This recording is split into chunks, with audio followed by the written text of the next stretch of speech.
Hi, this is a short video on critical cross-cultural management. I'm Romani. This is one of the keynote of the conference, Critical Approaches to Cultural Identities in the Public Sphere, from Ivory Tower to Social Arena. I would like to thank the conference organizer for inviting me, and especially David Bousquet, with whom I had most contact. So in this short presentation, what I want to do is basically introduce critical cross-cultural management. So it's a bit of a mouthful. So from now on, I'm going to say critical CCM, CCM for cross-cultural management. Why is this topic relevant? Because it intersects with other critical approaches in communication studies, and I'll show you in a minute which one. I would like to insist on the key ontological and not so much epistemological, but ontological tenets of this approach, basically showing what it means to be critical in CCM. I will give a few examples of work and conclude this presentation by a call to more active work, to be more present in the public arena, and maybe coming to reach the agenda of emancipation. So, to start with, why this presentation on critical CCM? Simply because there are some similarities and intersection between other critical fields in communication studies. For example, critical CCM is about intercultural interactions, but in contrast to intercultural interactions in communication studies, they are considered only within the realm of organizations. CCM, critical CCM, is also concerned with, for example, organizational communication, but mostly when this is in connection with intercultural situation. So you see in the graph that there are some intersection, and especially with critical approaches in communication studies. So in a nutshell, what is critical CCM? Is the idea of this will to investigate how power permeates intercultural situation within an organizational setting, and how organization manage those intercultural situations or those cultural differences. And this is in a nutshell what CCM, critical CCM, is about. But as a brief introduction, I give you an example of research questions.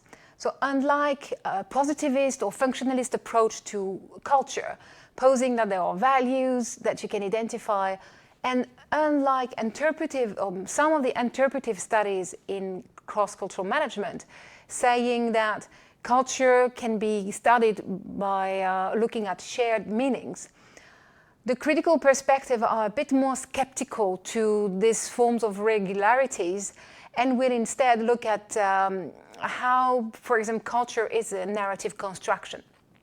An example of question would be, what are the narrative construction taking place in a multicultural team while this team is working, and how is culture used to justify certain behaviors and delegitimize other behaviors? So very much culture as a narrative construction in which power plays a role. And typical studies, it will be, for example, trying to understand how come that in this multicultural team, the native English speaker from the UK is taking precedence on the native English speaker from India? How come? And are there geopolitical power differences here playing a role? Question mark. Another research question could be, are there differences in the career prospect that people have depending on where they're coming from? If they are coming from a so-called developing country or emerging country, or from a country much more established, which so-called developed countries. A study, for example, by Salem and Moore shows that for those coming from so-called developing country, the career prospect looks pretty different than those coming from, let's say, the global north. And that's explained in part by the colonial inheritance of the organization, or colonial discourse that is palpable in that organization. Other question could be more of a geopolitical dynamics, and how this is reproduced in how organizations access some markets, or how they organize power in the organization. For example, the headquarters localized in the global north will have much more power than subsidiary localized in the global south. And those subsidiary not being taken seriously in knowledge transfer or in talent identification. And again, why is it like that? What can explain this situation? So these are example of research question. So always wondering, what is going on in terms of power differences when we talk about culture, or when we are in a situation of managing cultural differences of persons from different cultures. So in the, I mentioned that I would like to touch on a little bit on the ontology of those approaches. If you're familiar with critical studies, you will recognize that just like other critical studies, critical CCM is positioned in what you call the sociology of radical change. Here I'm using Burrell and Morgan 1979 matrix. It's an easy one, easy to find, and if you want to know more about it. And basically, I will position critical CCM in the two so-called radical paradigms, and saying that those studies have in common that they adopt the sociology of radical change. So what does it mean? Basically, it means they approach society as a place where there is struggle. So rather than looking at norms or regulations, or let's say regulations, regularities, patterns, they will try maybe to look at structures of oppression, if they still look into patterns, but also fluidity, processes, and how things are much more temporal and the outcome of power struggle. For example, an ontology would be, what we study is the outcome of power struggles. It's not just a reality out there, it's historically constructed reality, because some won a battle and some lost it. So society is studied as a place where you have powerful people that will potentially oppress those who are less powerful. And the idea is to show this oppression, is to show that there are power inequality, and if possible, stop this from happening, to provide an alternative, and possibly what is called an emancipation or emancipatory agenda. I'll come back to that. So an example of why or how is society viewed as a place in which the powerful can oppress the less powerful, it would be in critical CCM, looking at how expatriates, the kind of power expatriates might have on the so-called host country nationals. It would be how a headquarters organize its operation and things like that. To be able to show that the reality, the outcome of power struggle, you need to show, to deconstruct, to denaturalize this reality of what is taken for granted. So here comes the concept of denaturalization. It's not like the concept of deconstruction, although I use that word, showing that there are multiple meanings in the text, or showing that there are hidden ideological dimension in the text. So it's not so much like that. It's more making sure that what we take for normal, take for granted, what we think is natural, it's normal, that we problematize that and we say, no, it's not. It's actually the outcome of a power struggle. And is to show that there are alternatives. So cross-cultural management has, critical CCM has been working with this idea of denaturalization. And here are a couple of examples. So for example, in the positivist tradition, culture has been approached as national culture. So you take it as country, the French culture, the Dutch culture, the South African culture. And this unit of analysis has been considered as valid. While critical scholars have shown that, oh, wait a minute, it's also about within countries variation, it's about there should be other frames of understanding that supranational, and basically questioning this taken for granted national culture unit. Another form excuse me, of denaturalization would be, very often people think, okay, you grew up in Peru, therefore you're a Peruvian and you have Peruvian culture. It's not that simple, and it's much more fluid than assumed or has been assumed. For example, Fiona Moore shows in her study that of businessmen from Taiwan being abroad, and how they will construct or how they will project a certain form of national identity depending on who they are talking to. So depending on their interlocutor and depending on who are the person they want to do business with, they will either introduce themselves or present or project themselves as Chinese or as Taiwanese, which is slightly different, right?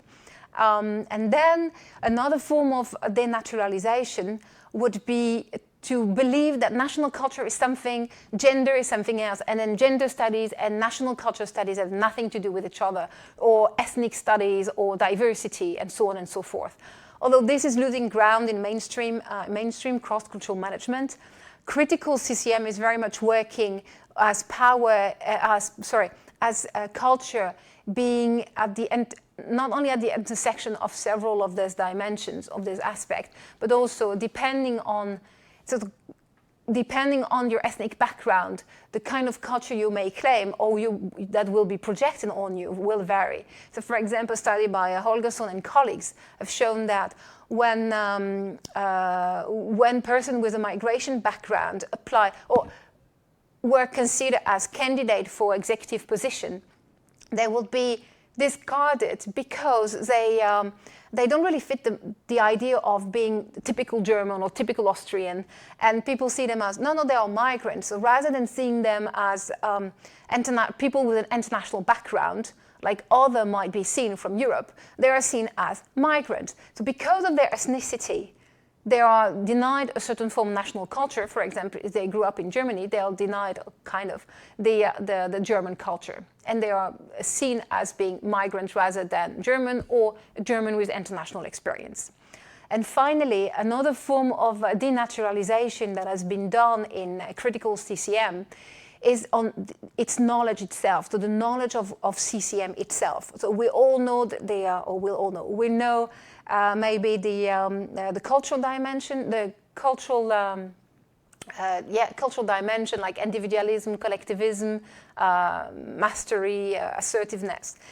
And those dimensions have been claimed to be universal. For example, the model by Hofstede says that these dimensions are based on universal problems that all societies have to face and solve. So there is this claim of universality in the knowledge. And a form of denaturalization made by critical CCM is to show that, well, this knowledge is not universal. This knowledge is very much Western world creation, following logics of Western world dichotomies of bipolar dichotomy and things like that, so bipolar dimension, and showing that it's not objective, it's not universal, it's a cultural product, just like another one. So these were examples of denaturalization done by critical CCM, and to show that what has been taken for granted as what is national culture, or whether it should be values, or whether we identify with one, or whether we can choose, different cultural affiliation, and also whether other variables or demographic variables from us play a role in how we are seen, they matter. Now I would like to present very briefly three kind of studies done in critical CCM. The first one are studies that are interpretive, but that have a critical agenda. So they want to show that power permeates the relationship.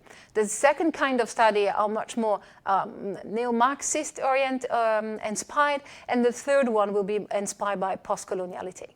So to start with interpretive studies with a critical agenda. So those studies will show, for example, a study by von Deck showing that when people in Sweden talk to or address or work with their colleagues in India, depending on the hierarchical position, they will portray them and portray the cultural differences differently than when they are in a different hierarchical position. So for example, they are the manager, they are based in Sweden, and they are outsourcing some services. This is offshore. And when they talk about their Indian colleagues, they will use terms such as, oh, they are very diligent, but they need very precise instructions. They never take initiative. You have to be very careful and monitor them closely, and so on and so forth. And these are the social or the construction, the shared meanings also that, let's say, Swedish employees will have of their Indian partners and colleagues. But when those colleagues or other Indian person come to Sweden and work in the IT industry, for example, together with them, the cultural differences people relate to and talked about, they're slightly different. Suddenly, those same Indian people from the same Indian culture, they are pushy and they are fast and they are demanding and they're assertive. And this is a very different picture than the one you get from the previous story. So here they show, look, the power position of those describing cultural differences plays an important role in how culture is perceived and how culture is experienced and also, told about, Mm-hmm. Another example of study, this time maybe more here in the tradition of Bourdieu. This is the work by Gox and Paris, realizing that expatriates, I think it was a large multinational corporation, and the profile of the top shot expatriates was kind of not representative of the kind of talent they had in the organization. So they have the closer look at what kind of people are the international expatriates moving from one position of prestige to another prestigious position, and they look at who doesn't. And here they realize that for those coming from the Western world, but having a middle class or upper origin and social capital and cultural capital, those kind of careers were accessible and they could reach them and experience them.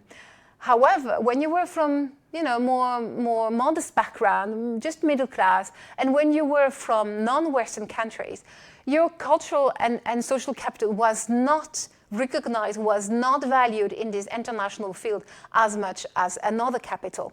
And here we realize that, okay, so the capital, the cultural capital of the person is also playing a role, and reaching an international career is not just a question of talent and being good in your job, it's also the kind of capital you have and the kind of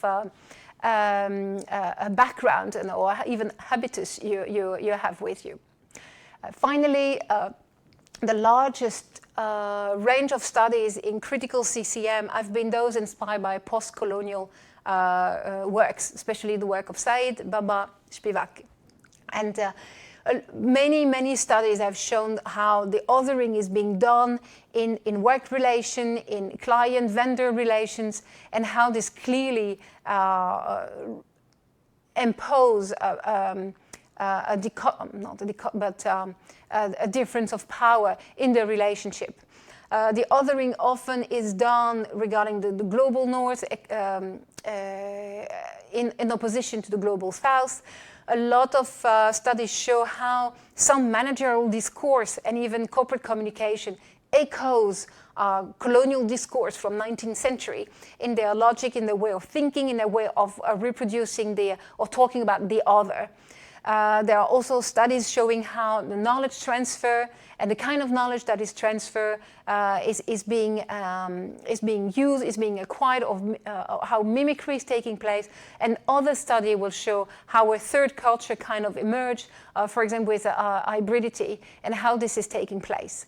So a lot of inspiration from post-colonial studies, and those studies will be the most, the largest, will be the largest amount of studies in critical CCM.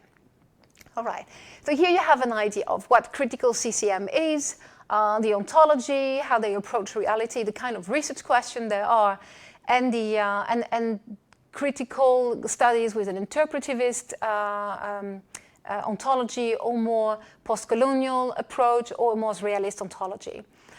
And with all those studies, we realized that we have been good, we critical CCM scholars, we've been strong in during denaturalization, showing that the reality is the outcome of power struggle. But right now we haven't worked, or we haven't been very strong in showing what are alternatives. Even bringing the voice of other researchers from outside the global north is not yet very strong in the field. So a lot is left to be done.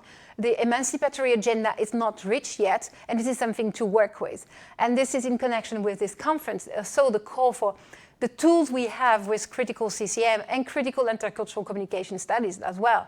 The tools we have to show the otherization, to show this discursive closure going on when we talk about the other, when we talk about migrants, when we talk about, basically those who are constructed as the other in our nationalistic or xenophobic society, or at least where we hear more and more this kind of discourse in the public sphere.